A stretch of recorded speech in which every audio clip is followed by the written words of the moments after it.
Thank you, John Soto, for giving me your valuable time and accepting to talk with me and accepting to be on my show. Yeah, thanks for asking me. So I've gone through your profile and I came to know that you're a web developer and a software developer and you are interested in cyber security and you're into IT industry.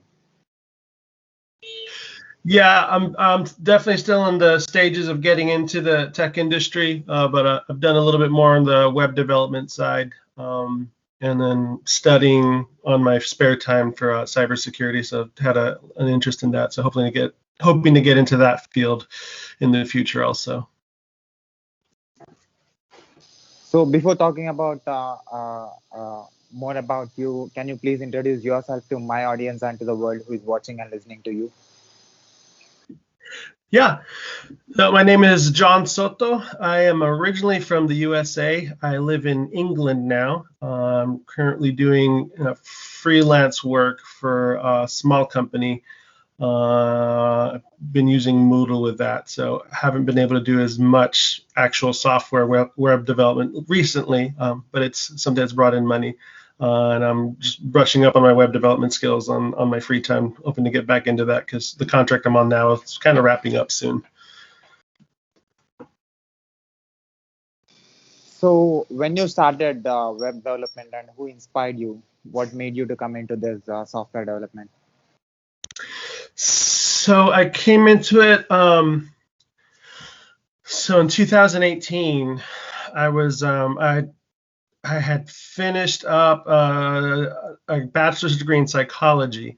And originally, towards the end of that, I got interested in like statistics and some of the stuff with that. And we were still living in Texas at the time. I was actually thinking of studying for statistics. And then my wife got a job in England. So we came over here, and there weren't any programs anywhere nearby. And I didn't really want to commute too far. So I found out the computer science department at the university where she works at, they offered a program for people who didn't have a computer science background and didn't have a coding background. So I was like, well, they still get to do a lot of interesting things. So I almost kind of fell into it because I decided to do that. I didn't think I would have an interest in web development at first. But then one of the modules we had to take was web tech. So you had to learn, HTML, CSS, of course, a little bit of JavaScript, and then they had us use PHP for the back end. And before that, the first language I learned was Python, which I still like because it's, compared to some other languages, it's easy to get going. And it's easier to read than something like C++. But then when we actually did the web tech, once I started learning a little bit more, and then like I realized like you change something in your code and you can almost immediately see it change in your window that you're using for your developer environment. I was like, oh, this is kind of cool because if you're doing regular software, like you might write who knows how many lines of code before you can actually see something happening.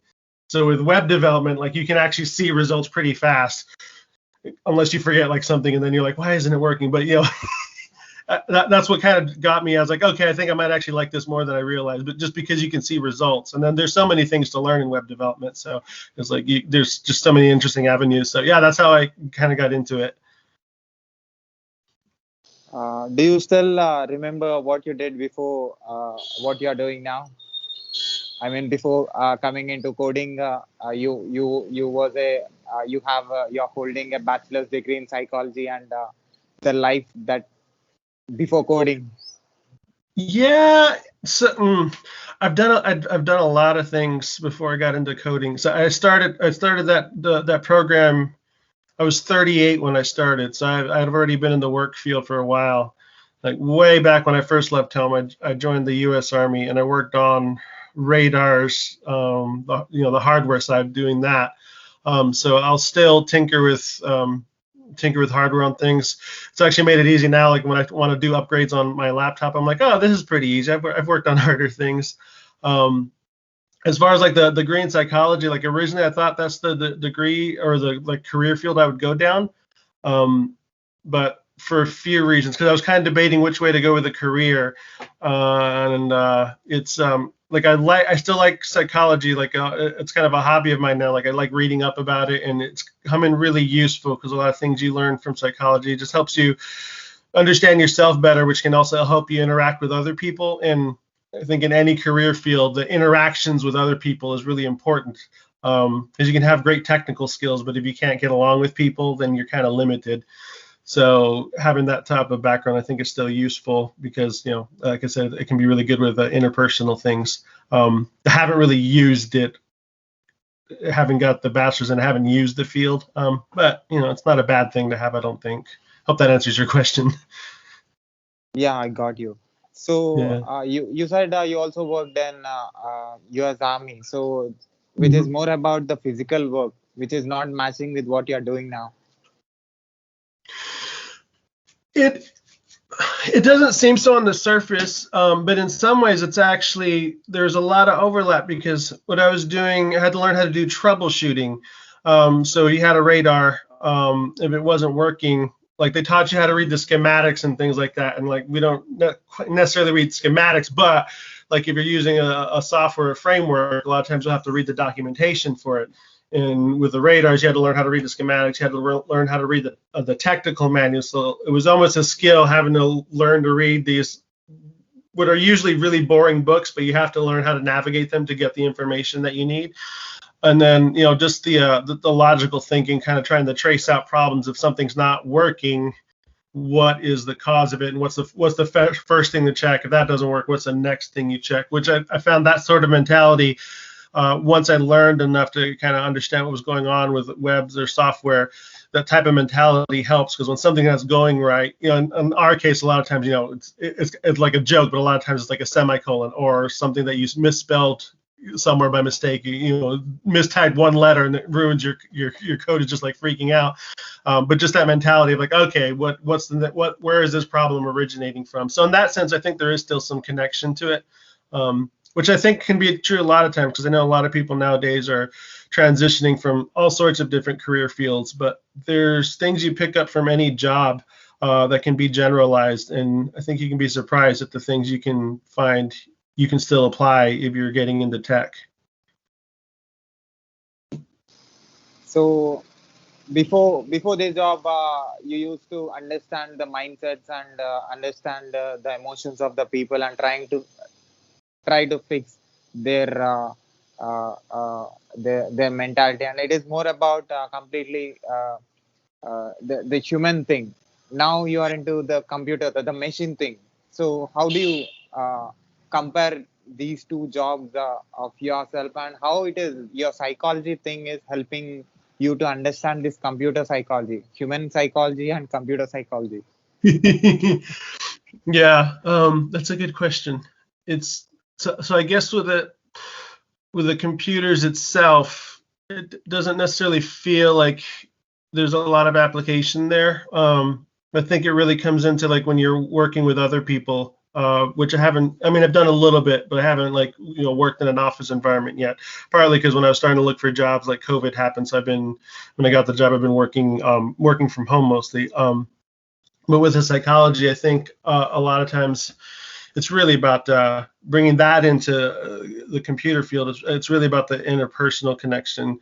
Like I've talked to some people, because like some people in the tech industry, like there's the if you're not in the tech industry, maybe if you're in it, but like people, especially people who don't know programming or anything, like there's the stereotypical, the coders are the people who are just like in the basement and don't know how to talk to people. But and sometimes there's a little bit of truth to it, because sometimes people are drawn to this sort of stuff. Like I'm really introverted, and a lot of times introverts, we don't always do the best with interpersonal interactions. So there's that little bit of stereotypical thing. But I've talked to a lot of or well, not a lot, but I've talked to a fair number of people who say like, oh yeah, if you're coming from some other sort of field and you've already had practice interacting with people, coworkers, that's going to help you when you get into this field, because like the technical stuff, you can learn that, but if you already know how to interact with people, like you kind of have a leg up over some people, because some people have to learn, they don't start learning that until they're in the field already. So I think there's a little bit of overlap. But the interesting thing also, like I found out with psychology, is like so if you start thinking about like user interaction, that ends up drawing a lot from psychology, because there's people like study how people interact with websites. So you can actually get if you want to, you can actually get pretty deep into the psychological aspect of it just from thinking about how people will interact with things, and trying to, like, if you're doing that, focusing on that side of it, user interaction, user experience,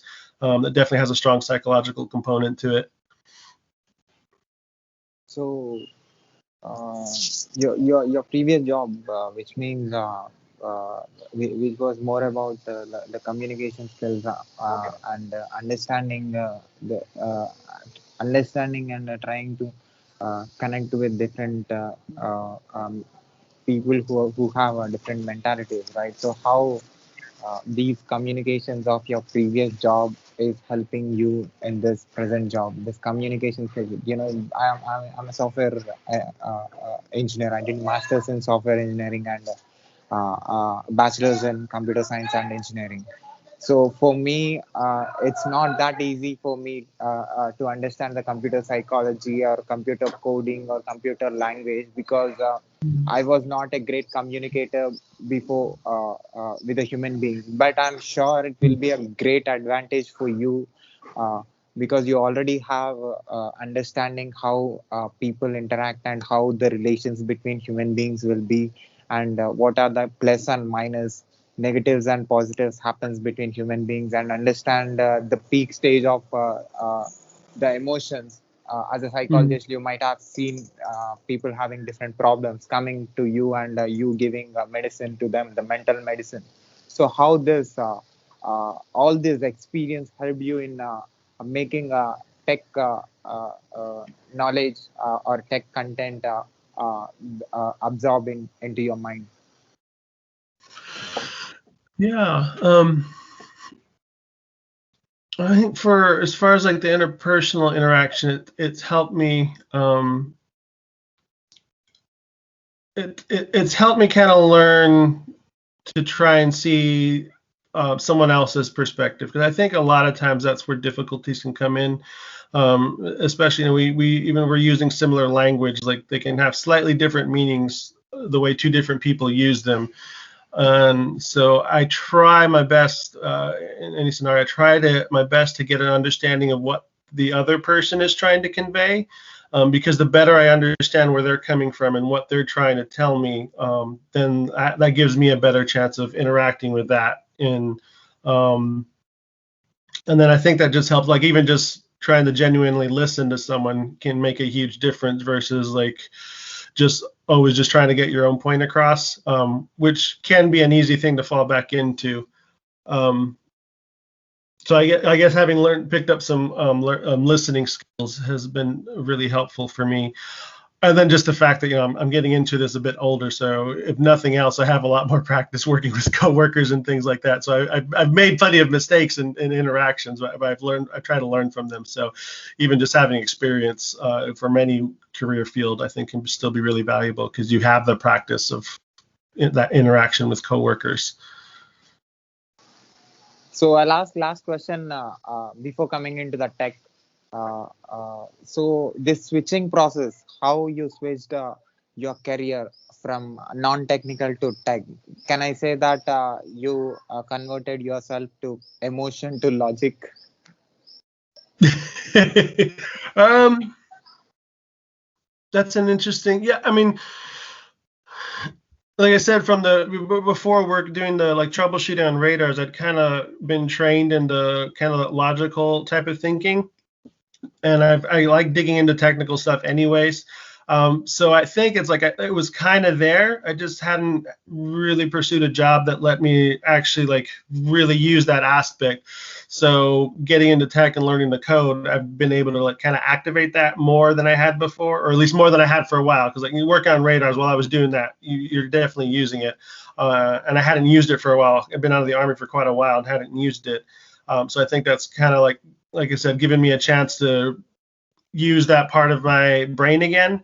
And then I'm just still trying to retain the stuff I've learned with the interpersonal stuff, and bring it all together and hopefully be able to help other people learn and things like that. So yeah. So fundamentals. So you said you learned JavaScript, CSS, and other basic things regarding Yeah. computer, right? So how much time you took to understand all this? Because the vocabulary, the terminology is completely different. So how much time you took to understand it? So before saying that, can you put your camera a little downward so that you will be on camera completely? Is that Yeah, better? yeah, yeah. Okay.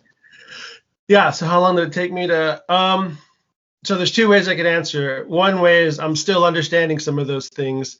Um, Initially, so it was kind of weird. So like, I was able to I barely passed that module. So I understood it enough to be able to pass the module, that class when I first took it. So and then I ended up having to take a break from doing stuff just because of other things going on. So it's been kind of stop and start for me, which has been the other part of my journey. But each time when I come back on it and look at the fundamentals again, they make sense more than they did before. So now I'm at the point I feel like I have a solid understanding of the fundamentals. And now, with the past 6 months or so, I've actually been jumping more into like frameworks, like checking out Svelte. And like because I remember early on, like I looked at Python Flask, and I tried to do a couple things and it just didn't make any sense. And now I try to look at some frameworks. I'm like, okay, like I can see what they're doing. I can definitely see what they're making easier versus hand coding everything. So I would say probably it took a few months at least to feel somewhat comfortable. But like I said, in some ways, I feel like I'm still learning it. Like I'm still getting a deeper understanding of it. So yeah, I think it's like an ongoing thing, really. But it's really inspiring for the beginners, who know nothing about coding but who wants to come into coding and who don't have any tech background. So you'll be inspiration for them. They will think that even I can do that. This person from England did this. I can do this because this is not so tough. So I'm sure. Yeah, that's good. Yeah, I think that's a good thing. Yeah, absolutely. People can absolutely come into it. You don't have to have the background.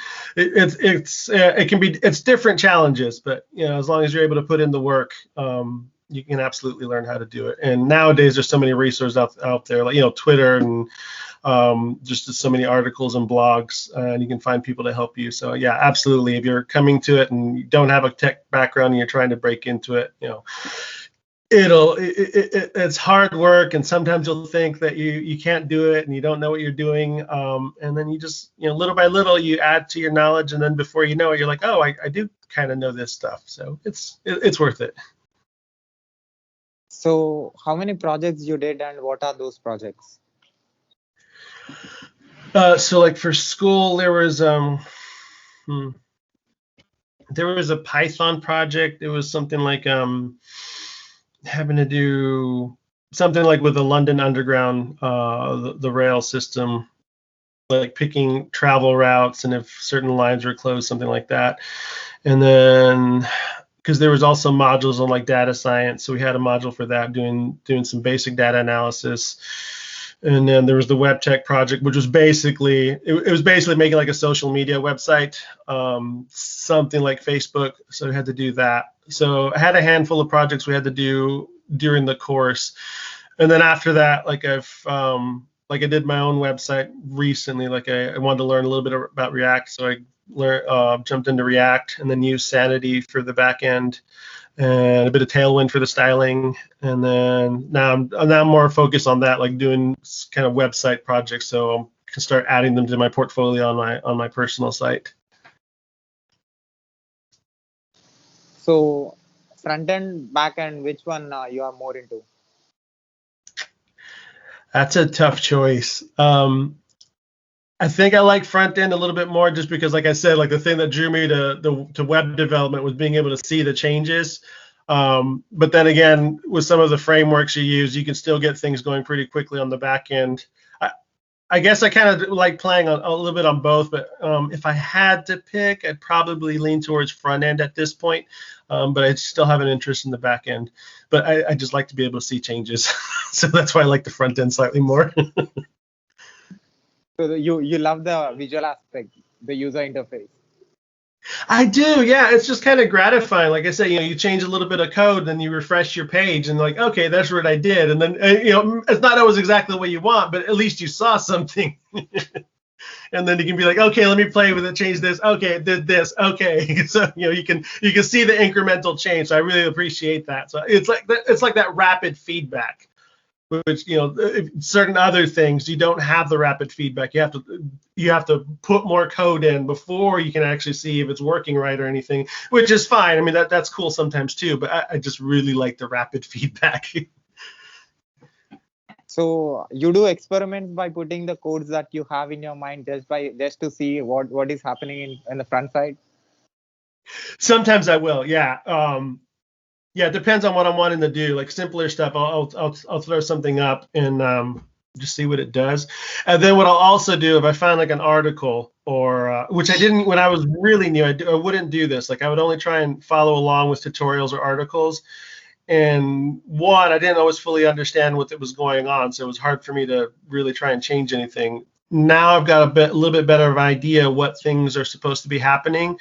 So sometimes I'll just go into like I'll watch someone else's code, I'll type up what they've got, and then I'll just start playing around with things and see what I can change. And then sometimes that's how you figure out stuff by breaking stuff. Sometimes you're like, oh, that doesn't work anymore. It's because I changed this thing. So yeah, absolutely playing with code.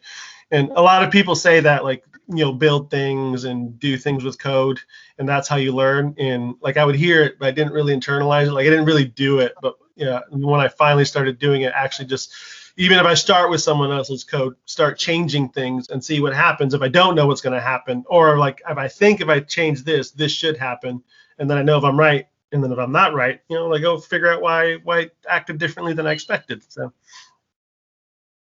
So you take feedbacks from the people that from for the things that you create, the user Um, experience. sorry, could you repeat that? The user experience, you take the user experience very seriously in order to make the front end beautiful and the comfortable, user friendly. Yeah, I would hope to. I haven't really had a chance yet to do like client websites very much because, like I said, the client that I was working with, it ended up using Moodle, so it wasn't. I mean, I was doing some changes, but it's almost like WordPress as far as like there's a lot of stuff already in place and you just change settings. So I wasn't really getting to play with too much code. Um, but yeah, absolutely, I think that's really important especially if you're doing work for someone, taking into account the user experience. Which this is kind of a sidetrack, but since I've gotten into coding and looking at websites, I'm so much more critical of like other websites or just like user experience in general. But sometimes I'll be going to a website and it'll just have some quirky behavior, and I'm just like, why would they do that? Or why would they make me do this on the website? Why didn't someone make this easier? So what are the tools that you use generally to make it happen? At the moment, I'm actually using VS Code for my coding, and then recently, so yeah, most of my local development right now, I'm doing with VS Code. It also depends. So like at the moment, I've been playing with like either React or like Wagtail, which is one of the Python frameworks. And they tend to have a bunch of files that you're using with. So VS Code for me is a little bit easier. If I'm doing something like when I'm doing something really simple that's maybe just a couple of pages, I might still do it a little bit old school and use Vim because I just like staying on the keyboard. But yeah, lately for development, I've been using VS Code a lot. And then I've gotten interested recently in using the Jamstack for deployment. So like I used Netlify recently to deploy something. It was way more easier than I expected to be. So it almost feels like it's doing magic for you. So web applications. So what are the applications that you like? What are the softwares that you like, and on which platforms you would like to develop applications? Which applications? I guess at the moment I'm more interested in like single page applications. even if they have the feel of having multiple pages. So I've kind of gotten interested in that, more simple websites. And at some point, I'm sure I'll get an interest in the more complex websites. But at the moment, I'm more interested in building the simpler websites for like, maybe for like small businesses or things like that is probably what I'll be geared towards. Does that answer your question? So what do you understand this internet?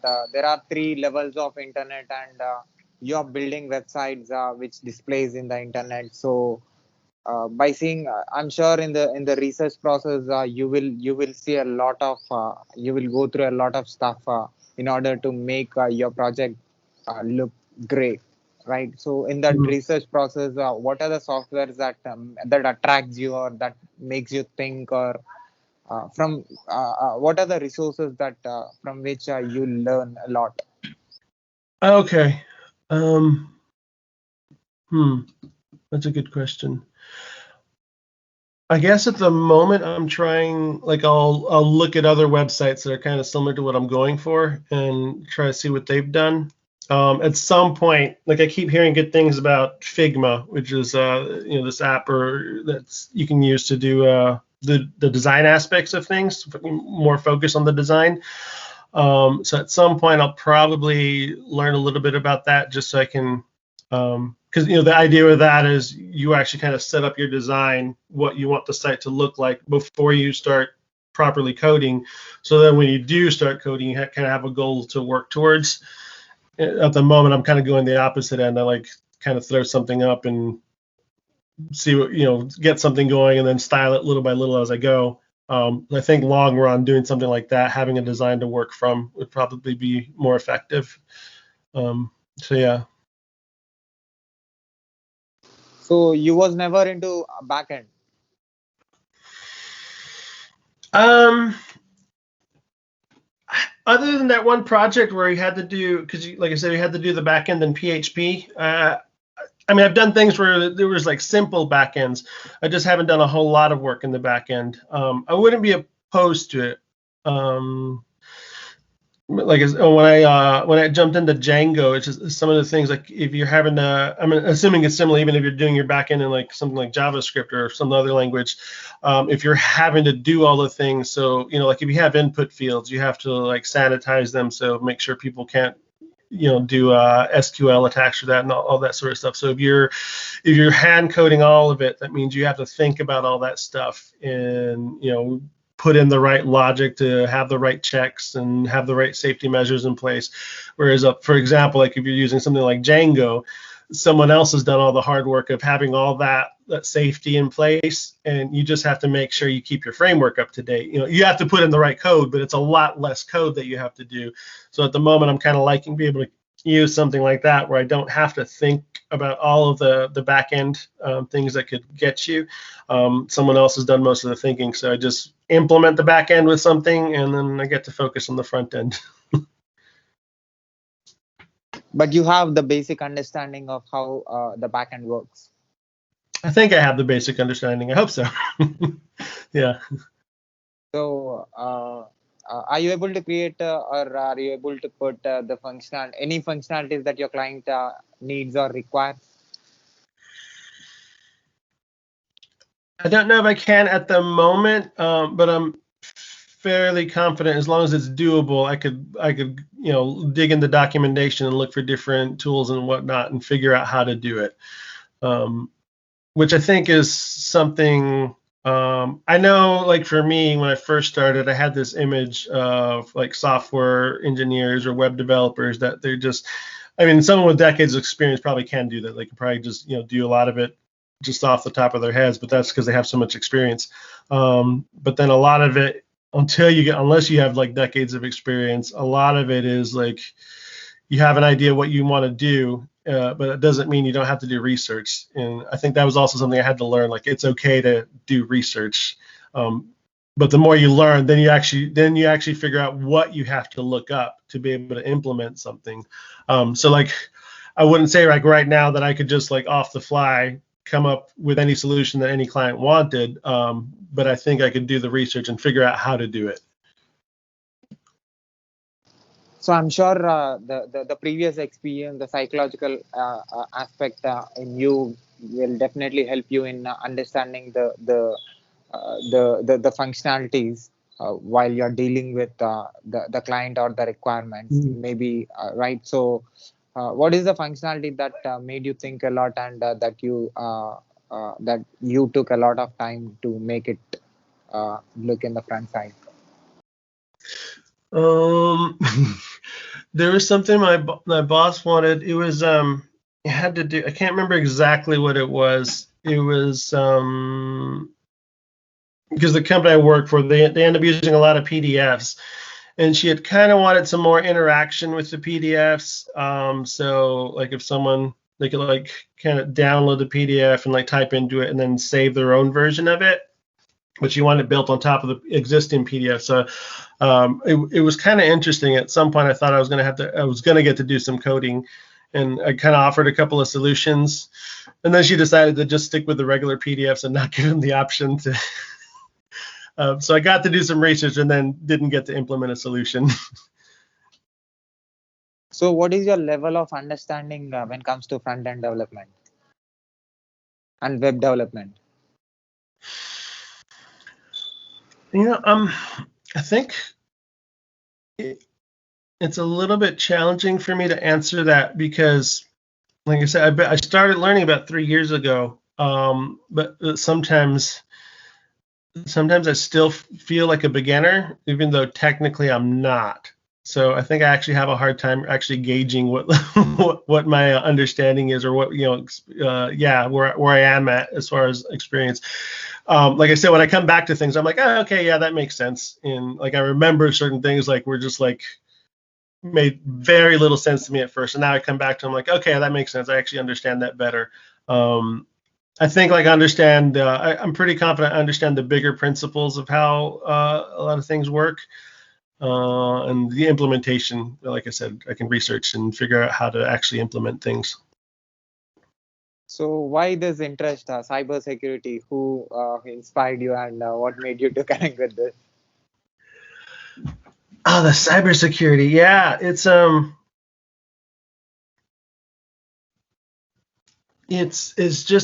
becoming an interesting thing. It's becoming so widespread. It's affecting so many things. Um, so on the one hand, there's the idea of getting like learning like something like penetration testing, where you kind of get to like break into things, but it's for a good cause because you break into it so you can help someone else figure out what their vulnerabilities are. So I like the aspect of kind of getting to do almost something that's yeah, getting paid to do something that can almost feel a little bit naughty, but like I said, you're doing it for a good cause because it's actually to help someone. And then it's the field's kind of exploding because like I said, with there's being so much technology. I mean, like software is everywhere nowadays. I'm like, obviously it's in our computers, but like cars have all sorts of software. Even just regular cars have all sorts of software. Like years ago, like I remember reading this happened years ago, but I read about it like last year or something, about this research team that showed that you could actually hack into a car and like make the car brake. And this is before like smart driving or any of this stuff. This was just like what we thought were just normal cars, and just people just don't realize how much software is in there.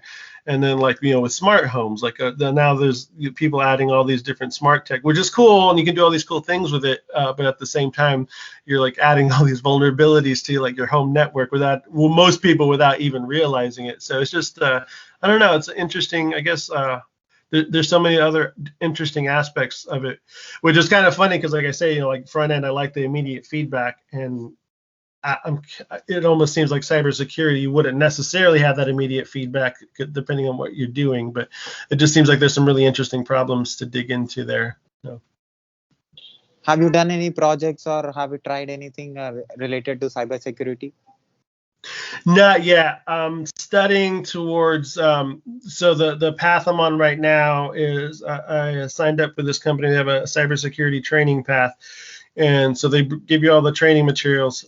So first you have to get like an entry level IT job. So right now I'm studying for the certification for that, which is the CompTIA A+ certification. And it's just like a general, like setting up computers, setting up printers, all that sort of stuff, like the stuff your IT department will do. So the thing is, you get that certification, then they place you in a like an entry level IT role. You work that for 2 years, and then while you're doing that job, then you start studying for the security certification. So then once you have that certification and the 2 years on that first job, then they'll find a cybersecurity role for you to move into. So I haven't actually, like, I'm just studying for those sorts of things. I haven't actually started doing really much cybersecurity related, but I'm looking forward to it.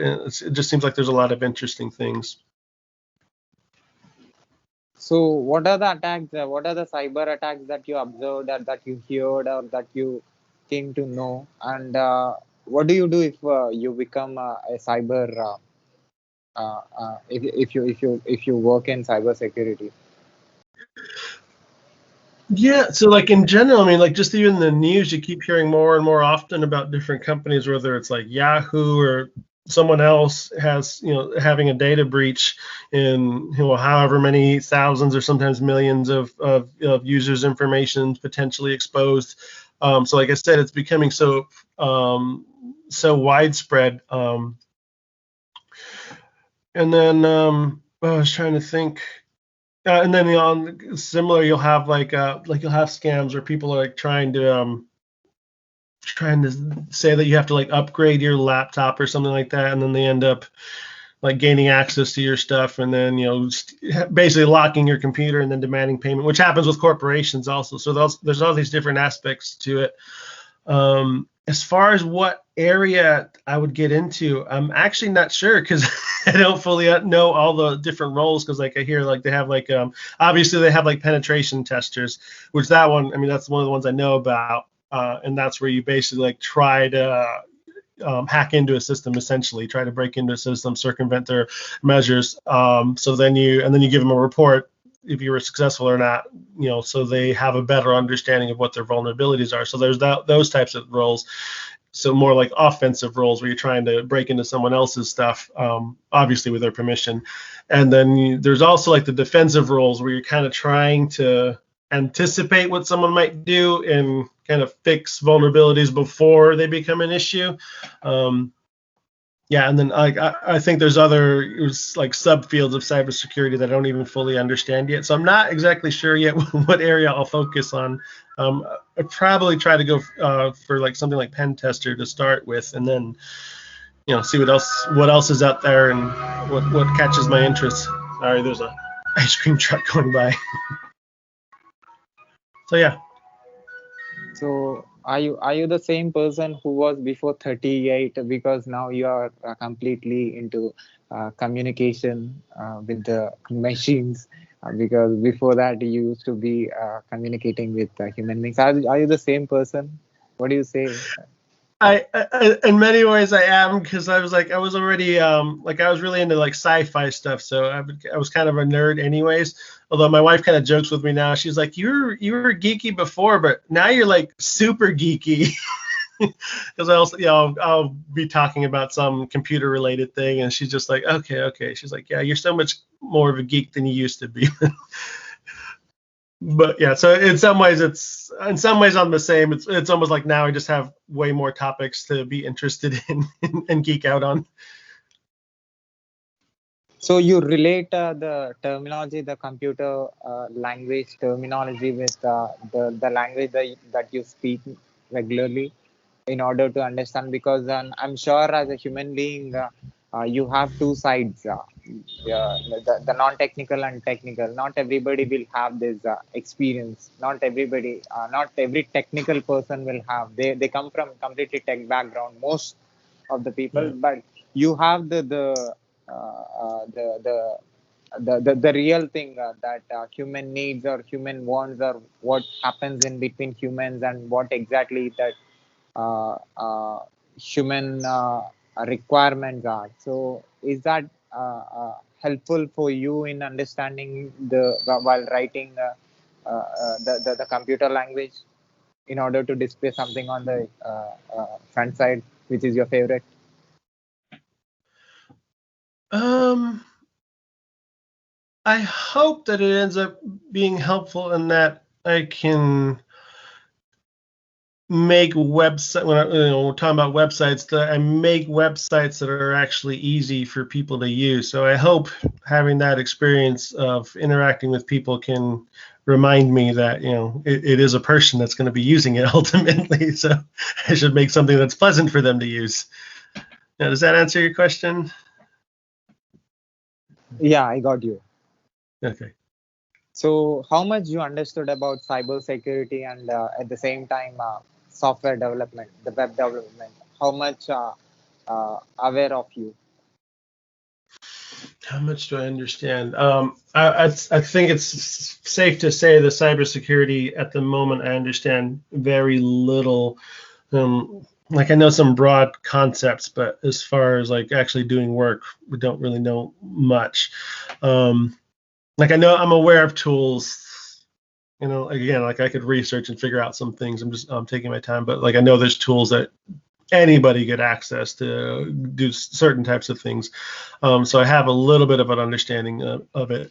And I mean, like not everyone who gets into cybersecurity comes from a coding background, but I have heard a lot of times that, especially like if people who are going to focus on like penetration testing for like websites, like if you have an understanding of how websites work, that helps you out because like if you want to break into a building, for example, the better you understand the building, the better chance you have of being able to get into the building. So it's kind of like that. If websites, if you understand the structures and how things are supposed to work, then you can be like, okay, they're supposed to do this. Let me go see if they actually did that right, or if they left a vulnerability. So, so I think that way they'll overlap.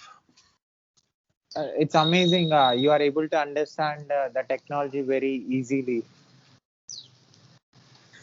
Thank How you. much time? How much time? I mean, how many years have completed? How much experience you have? The technology experience. I mean, altogether, actually, I guess just technology in general, I guess a fair amount. Because, like I said, I was in the Army for 6 years working on radars, and some of that involved like troubleshooting all the way down to the component level. So, tracing signals and figuring out which individual component was bad and soldering it, desoldering it, replacing it with a good component. So, um, and then like I said, over the years, just whenever I get a chance to like look into something tech wise, I usually do. For the longest time, it was like usually thinking like physical things, like hardware type of tech that I was looking into and would kind of check out. And then like is it more recently? I don't know why I didn't think of doing software before. I just for some reason I just never really did. And then once I kind of like I said, it almost feels like I kind of fell into it. Then I'm like, oh, this is interesting. It's like a whole nother area of technical stuff to like just play around with. Yeah. So, what other things that you like in the internet other than cyber security and the software development? What do you like? From like the tech space, or you said the Yeah, internet? that in the internet, everything is tech, right? Yeah, there is so much. Hmm.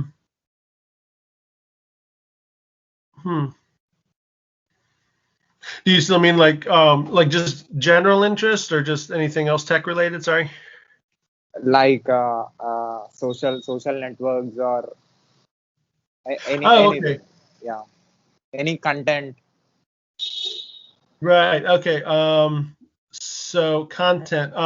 So like earlier this year, like I have a few social media accounts like Facebook and Instagram, and then earlier this year I got on Twitter. I wasn't really sure what to expect from it, but then I ended up finding Tech Twitter, and it's actually been a really positive experience because there's a lot of people on there at various levels of experience, a lot of people learning, and some people have been doing it for years. But you can get on there and you can exchange jokes, or you can, if you're stuck with something, you can like either message someone that you've talked to before, or just like tweet, and someone's probably going to help you.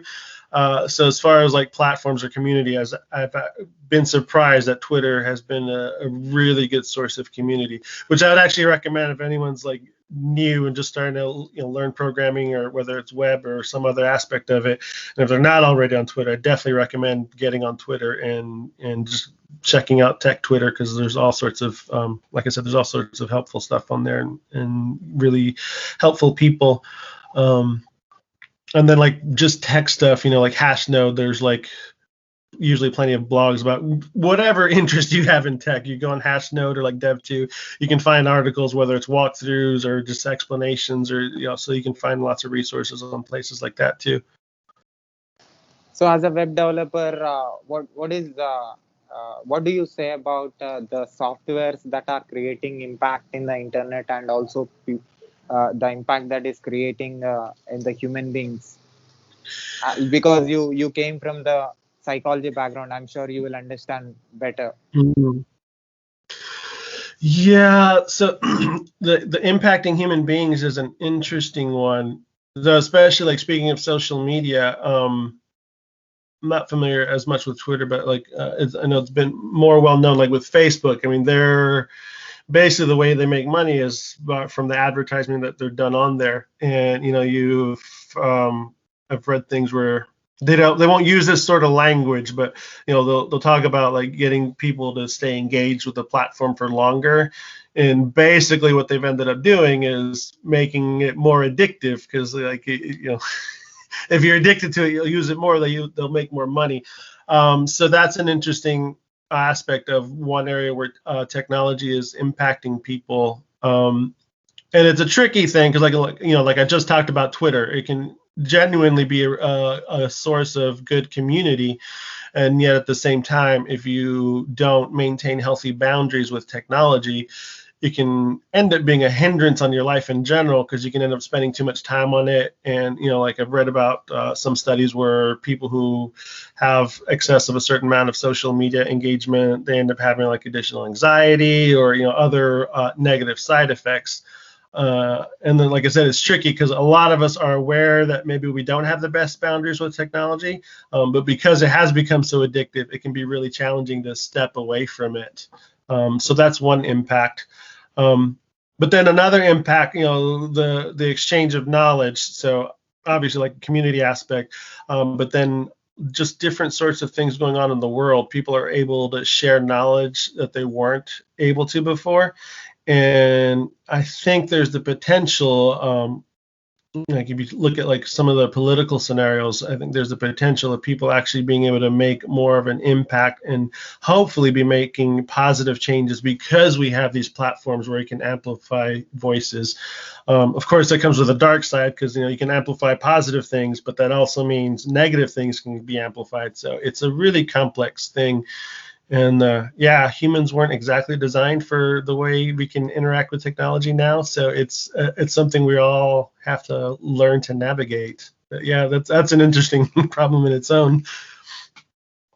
So if you get power, and if you get power to change something, as I say, something in the internet, and if you have this application if you become an applications security provider, because you are into cyber security and you are a cyber security enthusiast, so what do you do?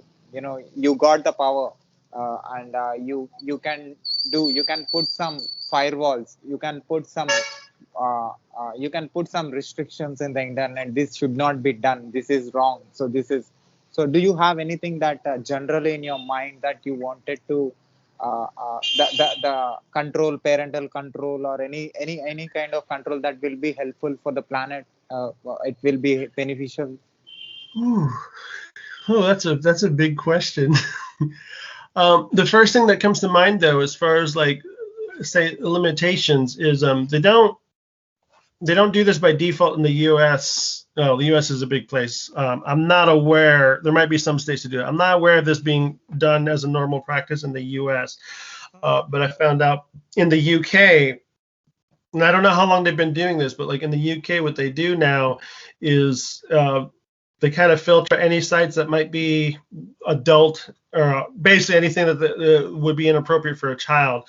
Like it's automatically kind of banned like from your ISP and both on your cell phone providers. So they've actually set it up that basically they're trying to make it harder for kids to get access, even accidentally get access to websites that kids have no business on. So I think that's an interesting approach where you just by default make it difficult to access, and then if you are an adult and you need or want to access something, like you can go in and change settings if it's your account, you can do it. So something along those lines is an interesting thing, because I think especially for kids. So there's this computer scientist, Cal Newport. I forget where he works, which university in the States he works for. And it's kind of funny. He actually makes the case against social media in general. But one of the things he talks about, because like I said, there's all these studies about some of the negative impacts, increased anxiety, all these negative emotional impacts from increased social media use.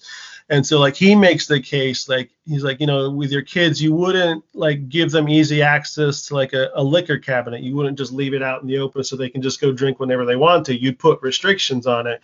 He's like, so when you're thinking about social media, like we should be thinking about that sort of things with our kids, because they have enough stuff to navigate without navigating social media. So yeah, and it's tough to think about making blanket decisions, especially for something as large as the world. But I think one thing I've come across somewhat recently from some of the people, so there's, I can't remember her name offhand, but she'll say things like tech is not apolitical. So a lot of times we have this notion that technology, you do the code or whatever, and it has nothing to do with politics or anything else, that it doesn't have anything to do with people. But the thing is that obviously all code is written by people, and then a lot of policies that get implemented now, like I said, because software is everywhere now, a lot of that is in some way implemented through code, whether it's websites to access services, or at some point, as we get more driving cars, there's all sorts of things that are going to be implemented by code.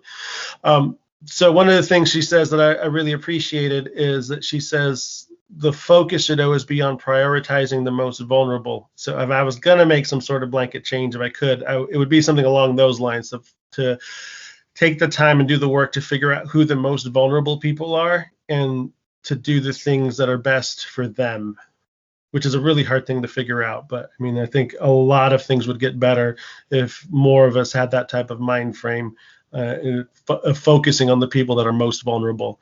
And it changes for the situation. Like I said, social media, I think kids are the most vulnerable, because some of them, I think, get access to it too soon. They don't learn healthy boundaries. And then any other area, could be a different age group, or culture, ethnicity, that's the most vulnerable. But I think that would be something I'd like for more people to think about, thinking about the most vulnerable.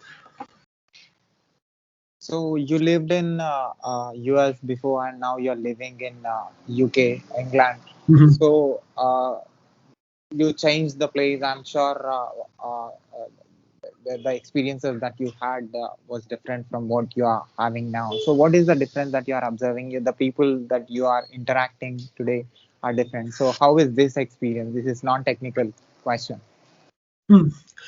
Um, so one big difference.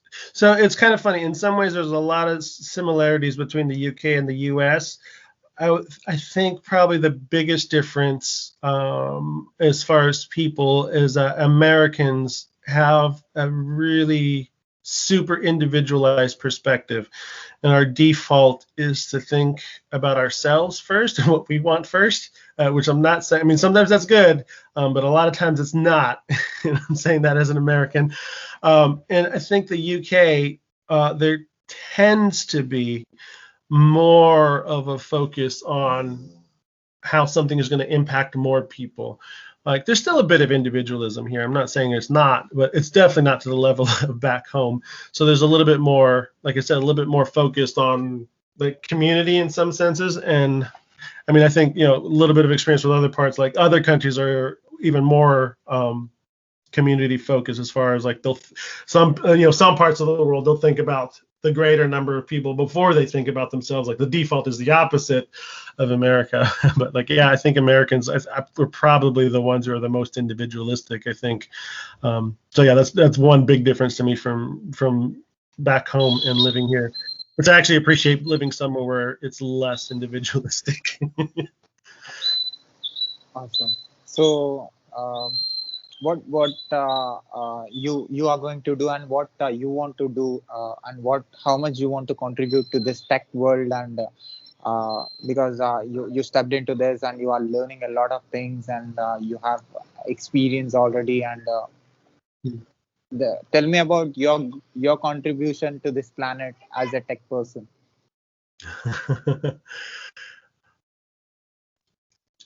I would hope, because one of the good things about tech is, and I've read stories about, and seen people talking about how they come from really almost impoverished backgrounds, and then they're able to get enough tech skills to get a job, and they're able to make a better life for themselves.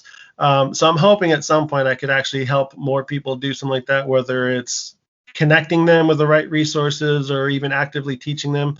Uh, yeah, just I think that one of the potential one of the potential goods of technology, because it's growing so much, and there is going to be a continued demand for more people to get into it, is that could be the thing that we can leverage to kind of raise the living standards of so many people, because there's so many people that are struggling, and it's hard to change things when you don't have much. But if we could have ways to help people learn, and help them get through, because it's really difficult when you're starting out. Like it feels like you'll never make it, you'll never learn it. It can definitely feel like that. So I guess helping people get connected to the community and the resources, and helping individually, people learning. I think that's something I'd like to be involved with, just helping more people get into it, especially if they're coming from under like impoverished backgrounds or things like that. So last question is, your communication skills. You communicating with human beings, and you communicating now with the machine. So how these communication skills are going to be helpful to the mankind in total? Oh, I think improved communication can alleviate a lot of situations. And what I mean by that, I think a lot of times, both individually and groups of people, we get into trouble because we haven't really taken the time to effectively communicate. And sometimes that crosses over into software, because sometimes, and this is why some of the languages, some of the slightly older languages, which are good languages, but like C or C++, some of the syntax, it just catches you out when you're first. It looks really weird, and some of that comes from there was all different technologies back then. But like I said, for the longest, people in tech had that reputation of not really being good at communication or stuff. They were good at the computer stuff, but not good at the language stuff. So sometimes it kind of crosses over into it, because if you haven't learned communication, I think that can bleed over into your code. Even if you're talking about things like writing clean code, which is one way of saying. There's a lot that can go into that, but writing code that not only do you understand, but somewhere down the line, someone else has to work with it. They'll also be able to understand it, because you took the time to think it through, and structure it well. Choose good variable names so that people could understand it easier. So yeah, communication, I think it bleeds over in a lot of ways. So at last, what do you say about my technical questions and my questioning, my communication skills in this video? What is your observation?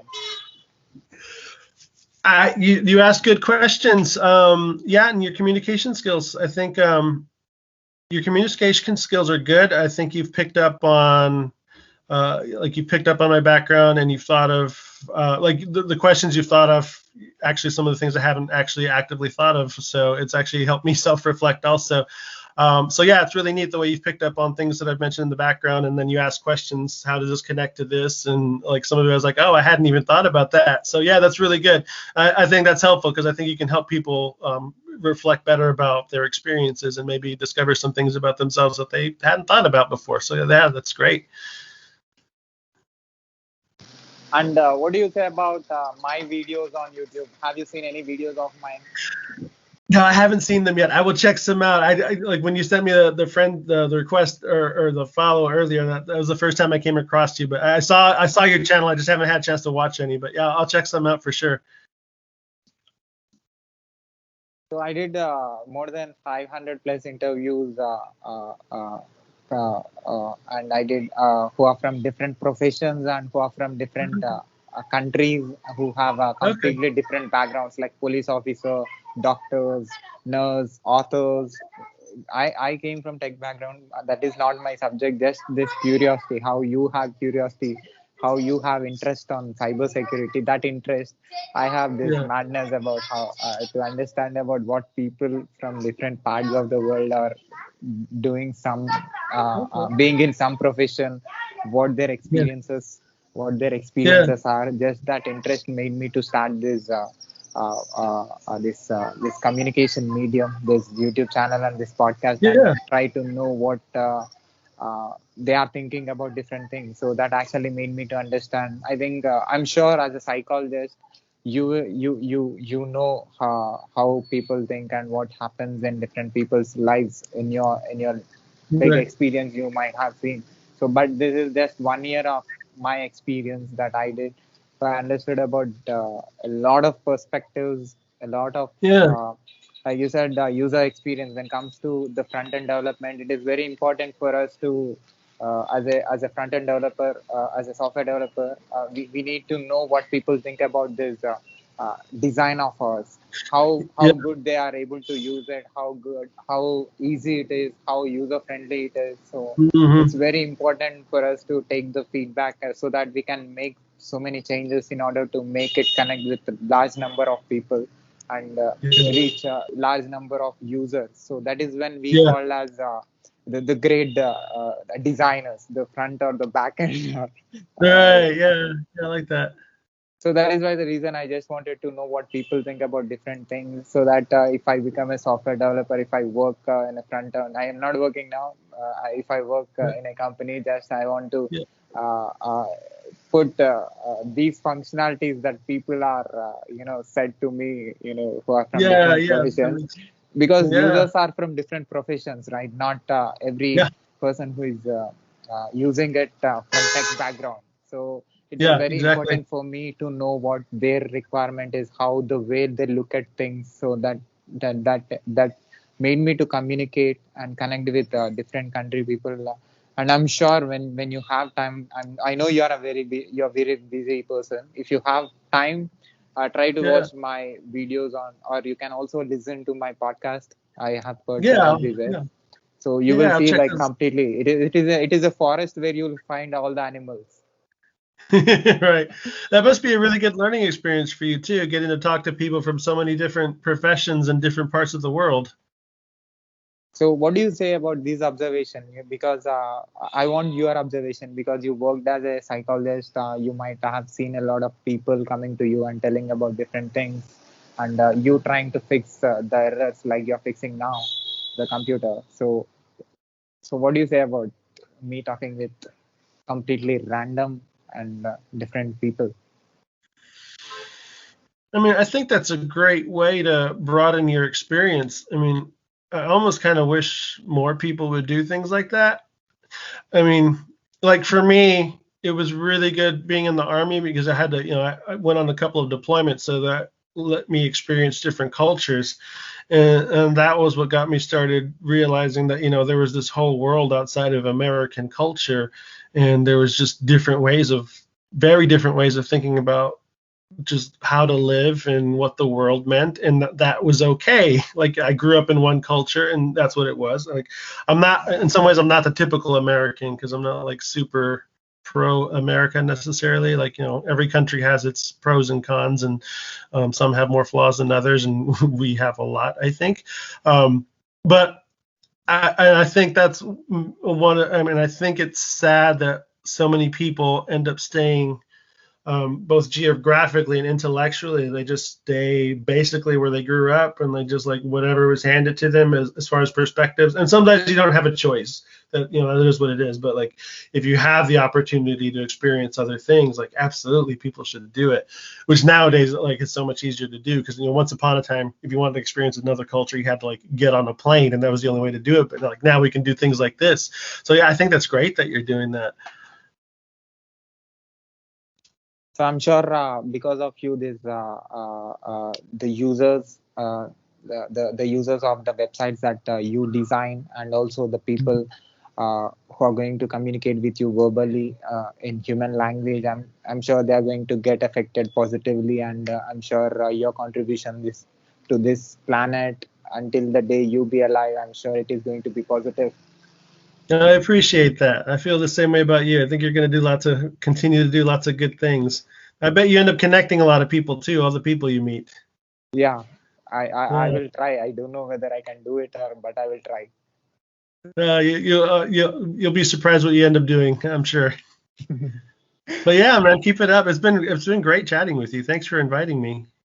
Thank you, sir. It's my pleasure you coming to my show and telling your perspective about things and how you experience and what you think about different things and what you learned and how you learned and what you know and uh, what how things works. So Right. that's a educative thing for me, for also to my audience and Mm, people who are watching this video and audio from listening this from anywhere on this planet. They can learn a lot of points that you said that will affect even one person in constructively, and they may change the way they think because you came right. from the non-technical background and you Mm, become pro now in a technical field. right. That's an impossible thing for a lot of people, a lot of Indians I know. So that's an Right. inspiring thing. Okay. Well, I'm happy to inspire people. I hope so. Thank you. So can I put this video on my YouTube channel with your permission? Yes, absolutely. That's fine. Thank you. And also, can I put this audio and video clip on my social media, internet, podcast, website, everywhere with your permission? Yeah, yeah. Got my permission. That's cool. And also, do you want me to share any social links, web links of yours, or your resume, or anything, your personal website? I will put in the description if you want. You could just share my Twitter handle. That'd be fine. Okay, I'll put the in the description. Yeah, that's fine. Yeah, sounds good. Yeah, keep going, keep doing what you love. All right, you too, man. It's good talking with Yeah, you. yeah, bye. Bye.